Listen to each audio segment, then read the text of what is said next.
জামাত শিবির তাদের সরকারের সাথে এই বিচারিতা বা দ্বৈত ভূমিকার কারণে আমরা যখন একটু ক্রিটিসিজম করি, তাদের যে অনলাইন বাহিনী লিলাই দেয় এবং এই যে ভাড়াটে ইউটিউবার পিনাকি ইলিয়াস মতো তাদের আমাদের পিছনে লিলিয়ে দেয়।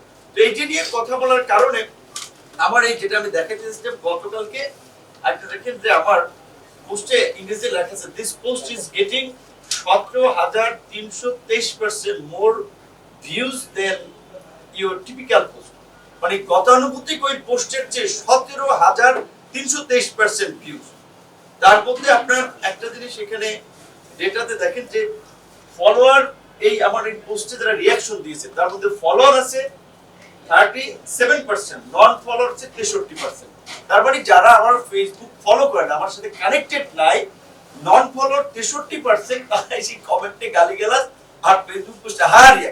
আমার কালকে মাহমুদ ভাইকে ফোন দিয়েছিলাম আমার দেশের, যে আমার দেশের মতো একটা লিডিং পত্রিকা, একটা আমাদের সকলের আমি মনে করি যে জাতীয়তাবাদী দেশের স্বাধীনতা সার্বভৌমত্ব ইসলামী মূল্যবোধের আলোকে স্পিডে যারা কাজ করে সেখানে তারা এগিয়ে যাচ্ছে, সেখানে তার একটা নিউজ করেছে একটা অ্যাক্টিভিস্টের মধ্যে যে কি ইলিয়াস পিনাকি নিয়ে পোস্ট দেওয়া ভিপি নূরের পোস্টে রিঅ্যাক্টের বন্যা।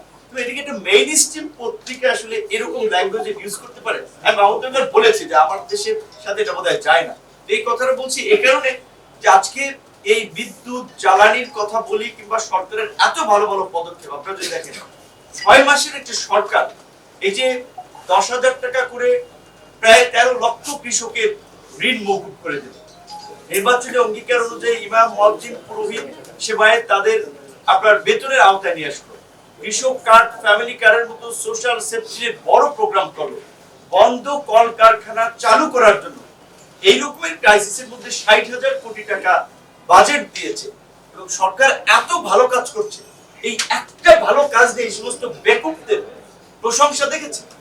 অবশ্যই এখানে আমরা বলি যে আমরা রাজনীতি করি, আমাদের একটা ভিন্ন দর্শন চিন্তা ভাবনা আছে। সরকার যদি ভুল করে আমরা সেটা ওপেনলি বলবো। এখানে আজকে যে আমজনতার দল তারা যে বলেছে, তারা তো সরকারকে বলছে যে এইটা যে আপনার এই নিজস্ব জ্বালানির উৎস ফাইন্ড আউট করার জন্য গুরুত্ব দিতে হবে। যদিও সরকার ইতিমধ্যেই কিন্তু রিক কেনায় বরাদ্দ দিয়েছে এবং এটা আপনার এই প্রথমবারের মতো বাপেক্সকে শক্তিশালী করার জন্য প্রধানমন্ত্রী স্পেশালি এটা নির্দেশনা দিয়েছে যে আমাদের বাপেক্সকে শক্তিশালী করা, এই পদক্ষেপ দিচ্ছে।